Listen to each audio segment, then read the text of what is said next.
koobkan kubadda cagta oo loogu magac daray koobka Ramadaanka ayaa loo qabtay ilaa 10 kooxood oo isugu jira ciyaartoyda jaaliyada Soomaaliyeed ee ku dhaqan xaafadaha kala duwan ee magaalada Qaahira kuwaas oo inta koox la isku raaciyay ku ciyaaraya inta badan magacyada naadiyada caanka ahaa ee 80maadkii ka jiray magaalada Muqdisho ee xarunta wadanka Soomaaliya sida naadiyadii Horseed, Badda, Minishibio, Jenyo, Batroolka iyo kuwa kale. ciyaarahan koobka kubadda cagta oo furmay bilowgii toddobaadkan ayaa waxaa shalay gelinkii dambe ciyaar aad u xiiso badan ay dhex martay labada kooxood ee Jenyo iyo Blue Stars. ciyaarahan oo ka furmay fagaaraha inta badan lagu ciyaara kubadda cagta ee Duramli ee xaafadda Caashir ee degmada Madiinatu Nasr ayaa waxaa ka soo qayb galay oo u soo daawasho tagay dadweyne aad u fara badan oo ka mid ah jaaliyada Soomaaliyeed ee ku dhaqan magaalada Qaahira ee xarunta wadanka Masar. qaybtii hore ee ciyaarta ayaa labada kooxood ay isku mari waayeen eber iyo eber iyadoo labada naadiba ay muuqanaysay dadaalka iyo haldanka ay ugu jireen in midba midda kale ay doonaysay in ay garoonka ay ku maquuniso isla markaasina ay kubadda soo taabsiiso shabaqa goolka kooxda kale ee ka soo horjeeda. intii ay socotay ciyaarta ayaa waxaa garoonka aan kula kulmay Maxamed Carab oo madax u ah guddiga isboortiga ee soo qaban qaabiyay koobkan Ramadaanka waxana uu iga waramay cidda suurta gelisay in koobkan uu qabsoomo iyo inta kooxood ee ku tartamaya koobkan Ramadaanka. Ustaad Bulqaas aad iyo aad baa u mahadsantahay.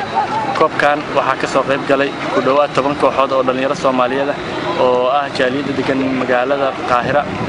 koobka run ahaantii dhalinyaro isxilqaamtay ayaa soo abaabushay waxaana aad iyo aad ugu mahadcelinayaa ninka Master Kalay Maxamed Shaacali Master Kalay oo asagana gacan weyn ka geystay koobka inuu hirgalo iyo dhalinyaradii kale oo isku xilqaantay inuu koobkan hirgalo oo socdo.